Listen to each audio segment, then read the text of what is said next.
алғашқы сынып оқушылары, бүгін бізде жұматай децентрализация жөнінде оппозиция тобының мүшесі боламыз. Бізге бүгін берілген тақырып және біздің мақсатымыз мектептегі оқушыларға ұялы телефонды алып келуге болмайды және де оның маңыздылығы туралы айтатын боламыз. Ұялы телефон өте қажет. Қарап отырсақ, әр екінші адамның қолында ұялы телефон көруге болады. Бірақ та біздің мектептерде телефон ұстауға, көруге, пайдалануға рұқсат етілмеген. Ал бізге телефон өте қажет. Ал телефон не үшін қажет екенін айтып кетейік. Мысалы біз күніне өте ауыр, ескі бұрынғы кітаптарды әкелеміз. Ал оның орнына біз екі рет экран басып, электронды кітап арқылы сол кітап толығымен жүктеп оқып алсақ болады. Оқушы өз сыныбын жақсы көрсе, ол сыныбынан естелікті қалдыру керек. Сол үшін телефонды біз камерасын қосып суретке түсіреміз. Және телефонды компас, калькулятор болып пайдалануға болады. Бұл фактілер арқылы телефон біздің өмірімізге, мектепке керек екенін анық түсіне аламыз.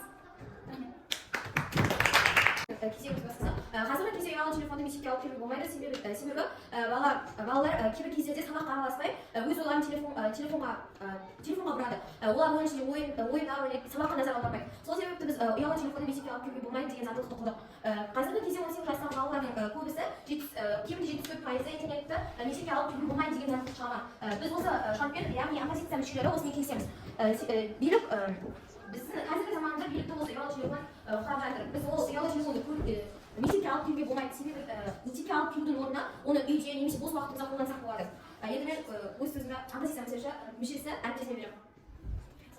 Ал телефонның зияны мектепте, мысалы, сабаққа назарын бұрмай өзінің көзін нашарлатады.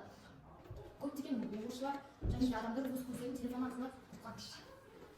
Және де біз осы оппозиция мүшелері бәріміз бірге бірігіп бір рапорт құрдық. Мысалға айтатын болсақ, қазіргі кезде балалардың барлығы осы ұялы телефонды көзге жатып алған. Яғни осы ұялы телефон қолдана бастамайды. Яғни сенен қатты қақпайды, себебі оны мектепте көргеннің өзінде оны 24/7 сабақ үстінде көрмейміз, оны тек керек кезде қолданамыз. Тіпті ашық сабақ үстінде ол кезде де гаджеттер өте қажет зат. Сондықтан телефон әкелу көзімізге қатты нашар емес деген ойдамын.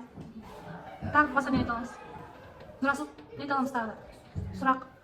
Жантөре, сұрақ бар ма? Сезім. Мен айтатынға қарсы не айтсам? Пікір ма? Сендер осы мектепке ұялы телефонды алып келуге болады деп жатсыңдар. Ол біздің оқушылардың көзіне қатты зиян келтірмесе де олардың оқуға деген құштарлығын құртады. Яғни олар сабақ кезінде мұғалімді тыңдамай тұрып ұялы телефон қолданып ойындар ойнайды. Біздің класста да бар деп қойсай. Және де осы сабақты мұғалім бізге тапсырма берген кезінде оны өз ойларымен емес интернеттен алып шығады. Және де олардың ойлау қабілеті және есте сақтау қабілеттерін бұзады. Не айта аласың осыған Нұрасыл?